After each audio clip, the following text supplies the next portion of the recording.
आज हम add grade अभ्यास पुस्तिका कक्षा 6 विषय सामाजिक विज्ञान अध्याय 8 गांव शहर और व्यापार के प्रश्नों के उत्तर लिखेंगे। तो देखते हैं पहला प्रश्न। दक्षिणा पथ के स्वामी कहे जाते थे।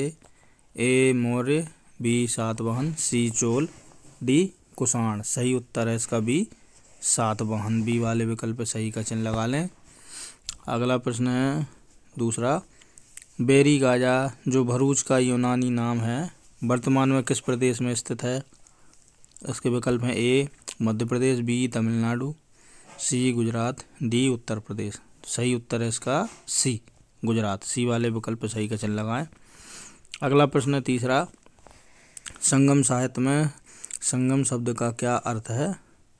विकल्प देखते हैं। ए लोगों का मिलना, बी कवियों का सम्मेलन, सी सैनिकों का समूह, डी कलाकारों का प्रदर्शन। सही विकल्प है इसका बी कवियों का सम्मेलन। बी वाले विकल्प पे सही का चिन्ह लगाएं। अगला प्रश्न है चौथा।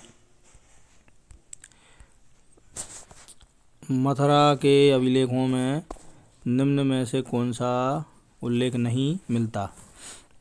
ए सुनारों और लोहारों का, बी बुनकरों और टोकरी बुनने वालों का, सी माला और इत्र बनाने वालों का, डी बैंकों और धन के निवेश का।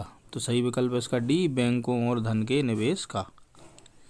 अब अगला प्रश्न देखते हैं पांचवा। कृषि के विकास में सिंचाई के लिए साधन थे। ए नहरें और कुएं, बी तालाब तथा कृत्रिम जलाशय, सी केवल ए सही, डी ए और बी दोनों सही। तो इसका सही उत्तर है डी ए और बी दोनों सही है। तो डी वाले विकल्प सही का चिन्ह लगा लें। अब हम रिक्त स्थानों की पूर्ति करेंगे। ये देखिए प्रश्न क्रमांक 6 का जो ए है उसको देखेंगे हम। तमिल की प्राचीनतम रचनाओं को संगम साहित्य कहते हैं। इसमें संगम लिख लें छठे के ए वाले में रिक्त स्थान में। बी है ग्राम भोजकों के अलावा अन्य स्वतंत्र कृषक भी होते थे जिन्हें हम गृहपति कहते थे। बी वाले रिक्त स्थान में हम लिख लें। अब सी वाला देखें। लगभग 2000 साल पहले मथुरा कुषाणों की राजधानी बनी। सी वाले विकल्प में मथुरा लिख लें मथुरा। डी कपड़ों के उत्पादन में महत्वपूर्ण केंद्र उत्तर में कानपुर और दक्षिण में मुंबई थे। तो डी वाले विकल्प में दो रिक्त स्थान है। पहले में कानपुर लिख लें, दूसरे में मुंबई लिख लें।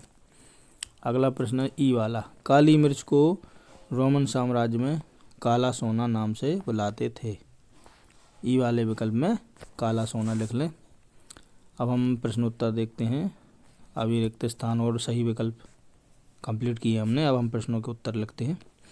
सातवां है भारतीय उपमहाद्वीप में लोहे का प्रयोग लगभग कितने वर्ष पहले प्रारंभ हुआ था। उत्तर है भारतीय उपमहाद्वीप में लोहे का प्रयोग लगभग 3000 वर्ष पहले प्रारंभ हुआ था। अगला प्रश्न है आठवां।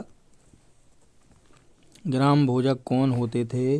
उत्तर है देश के उत्तरी हिस्से में गांव का प्रधान व्यक्ति ग्राम भोजक कहलाता था। अक्सर एक ही परिवार के लोग इस पद पर कई पीढ़ियों तक बने रहते थे। अगला प्रश्न है नवा। बेरी गाजा से निर्यात की जाने वाली वस्तुओं के नाम लिखिए। उत्तर है बेरी गाजा से हिमालय की जड़ी बूटियाँ, हाथी दांत, गोमेद, कार्नेलियन, सूती कपड़ा, रेशम तथा इत्र आदि यहाँ पर निर्यात किए जाते थे। अगला प्रश्न है 10वां। आहत सिक्कों से क्या आशय है। उत्तर है आहत सिक्के सामान्यतः आयताकार और कभी कभी वर्गाकार या गोल होते थे। यह या तो धातु की चादर को काटकर या धातु के चपटे गोलिकाओं से बनाए जाते थे। आहत सिक्कों में कुछ लिखा हुआ नहीं था बल्कि इन पर कुछ चिन्ह ठप्पे से बनाए जाते थे। अगला प्रश्न है 11वां। मथुरा अभिलेख में किन कामगारों का उल्लेख है उनके नाम लिखिए। उत्तर मथुरा अभिलेख में सुनार, लोहार, बुनकरों, टोकरी बनाने वालों और इन सभी कामगारों का उल्लेख मिलता है। 12वां प्रश्न देखते हैं।